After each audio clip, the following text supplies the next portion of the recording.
안녕하세요. 개인회생을 생각하실 때, 혹시 내 배우자 이름으로 된 집이나 돈은 어떻게 되는 거지? 하고 궁금하셨던 적 있으시죠? 오늘 저희가 바로 그 부분, 수원회생법원의 실무준칙을 좀 깊이 파보려고 합니다. 네, 안녕하세요. 그중에서도 특히 제406호 배우자 명의의 재산 부분을 집중적으로 볼 건데요. 이게 자료 페이지로는 213쪽, PDF 파일로는 220쪽에 나오는 내용입니다. 아, 네네. 바로 그 조항이군요. 이게 실제 개인회생 절차에서 어떤 의미가 있는지 오늘 좀 명확하게 짚어봤으면 좋겠습니다. 그럼요. 이 제406호의 가장 기본적인 목적부터 말씀드리면요. 개인 회생을 할 때 채무자가 최소한 이 정도는 갚아야 한다 하는 기준 금액이 있어요. 그걸 청산가치라고 부르거든요. 네, 청산가치 들어왔습니다. 만약 파산했을 때 채권자들이 받을 수 있는 돈, 뭐 그런 개념이죠. 맞습니다. 정확해요. 개인 회생에서는 그 청산 가치보다는 더 많이 갚아야 법원에서 인가를 해줍니다. 근데 이 406호의 핵심 원칙이 뭐냐면요. 그 청산 가치를 계산할 때 내 재산만 보는 게 아니라 배우자 명의 재산의 절반, 그러니까 딱 2분의 1을 합쳐서 계산한다는 거예요. 원칙적으로는요. 와, 2분의 1이요? 내 재산이 아닌데도요. 그건 왜 그런 건가요? 법에서는 부부가 같이 살면서 모은 재산은 설령 한 사람 이름으로 되어 있더라도 공동의 노력으로 만든 걸로 추정하는 경향이 있거든요. 그걸 반영한 거라고 보시면 됩니다. 아하, 그러니까 법적으로는 공동재산으로 볼 여지가 있으니 회생 절차에서도 그걸 반영해서 절반은 채무자의 책임재산으로 본다. 이런 거군요. 네, 그런 셈이죠. 그래서 배우자 명의 재산의 절반만큼 채무자가 더 갚아야 할 수도 있다는 의미가 됩니다. 야, 이거 채무자 입장에서는 정말 중요한 문제네요. 재산 계산할 때 꼭 고려해야 할 것 같아요. 근데 잠깐만요. 그럼 모든 경우에 다 절반을 포함시키는 건가요? 좀 억울한 경우도 있을 것 같은데. 예를 들어 결혼 전에 배우자가 원래 갖고 있던 돈이라거나? 맞아요. 아주 중요한 지적입니다. 그래서 예외 조항이 있습니다. 만약 그 배우자 명의의 재산이 결혼 생활 중에 같이 노력해서 만든 게 아니라 정말 배우자 혼자만 했건 이걸 법에서는 고유재산이라고 하는데요. 이게 인정되면 그 재산의 2분의 1은 채무자의 청산가치 계산에서 빼줍니다. 아, 고유재산. 다행이네요.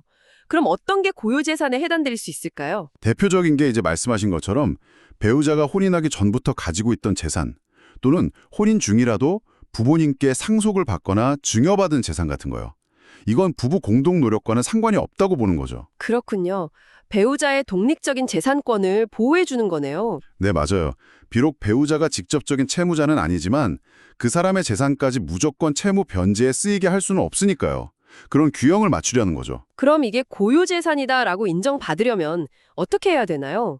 그냥 이건 내 고유재산인데요 하고 말만 하면 되는 건 아닐 텐데요. 그렇죠. 그게 핵심입니다. 입증 책임. 이게 누구한테 있느냐? 바로 채무자한테 있습니다. 채무자가 직접 증명해야 해요. 이 재산은 배우자 고유의 것입니다 하고요. 아, 입증 책임이 채무자에게 있다. 법원은 그냥 알아서 판단해 주는 게 아니군요. 네, 그냥 주장만으로는 안 되고요. 객관적인 증거 자료를 법원에 내야 합니다. 객관적인 자료라면 예를 들어 어떤 걸까요? 예를 들면 그 재산을 살 때 돈이 어디서 나왔는지 보여주는 금융거래 내역이라던가 상속받은 거라면 상속 관련 서류, 등기부 등본, 증여받았다면 증여 계약서 같은 것들이요. 사안마다 필요한 자료는 조금씩 다를 수 있습니다. 철저히 준비해야겠죠. 와, 생각보다 준비할 게 많네요.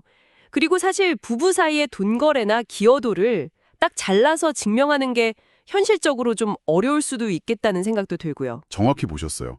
그래서 이게 단순히 그냥 숫자 계산 문제가 아니라 굉장히 좀 복잡한 면이 있습니다. 채권자 입장에서는 최대한 많이 변제받고 싶어 할 거고 배우자 입장에서는 자기 재산을 지키고 싶을 거고요. 법원은 그 사이에서 균형을 잡아야 하는 거니까요. 그래서 재산 형성 과정을 아주 꼼꼼하게 들여다볼 수밖에 없어요. 네, 그 과정에서 어쩌면 부부 사이의 어떤 재정적인 민낯 같은 게 드러날 수도 있겠네요. 그럴 수도 있죠. 자, 그럼 오늘 이야기 나눈 내용을 한번 정리해 볼까요? 수원회생법원 실무준칙 제406호. 개인 회생할 때 원칙적으로 배우자 명의 재산의 2분의 1은 내 청산 가치에 포함된다. 이게 기본. 네, 그게 원칙이고요. 하지만 그 재산이 배우자의 고유 재산이라는 걸 채무자가 객관적인 자료를 입증하면 그 부분은 제외될 수 있다. 맞습니다. 그리고 그 입증 책임은 전적으로 채무자에게 있다는 점.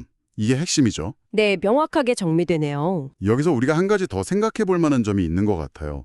이 규정을 보면 결국 평소에 부부 사이의 재산 관계를 좀 명확하게 해두는 게 어쩌면 예상치 못한 상황에서 중요해질 수도 있다는 걸 보여주는 것 같거든요. 아, 그렇네요. 이런 걸 평소에 좀 투명하게 관리하고 소통하는 게 법적인 문제를 떠나서라도 의미가 있을 수 있다는 거죠. 맞아요. 단순히 법 조항 하나를 아는 걸 넘어서 우리 일상 속의 재정 관리나 부부간의 소통 방식에 대해서도 한 번쯤 돌아보게 만드는 그런 내용인 것 같습니다. 네, 그런 측면이 분명히 있습니다. 네, 오늘 이렇게 수원회생법원 실무준칙의 중요한 부분, 또 실생활과 밀접한 부분을 깊이 있게 짚어주셔서 감사합니다. 아닙니다. 도움이 되셨으면 좋겠습니다. 오늘 저희 이야기가 여러분에게도 유익한 정보가 되었기를 바랍니다. 다음에 더 좋은 내용으로 찾아뵙겠습니다. 고맙습니다. 감사합니다.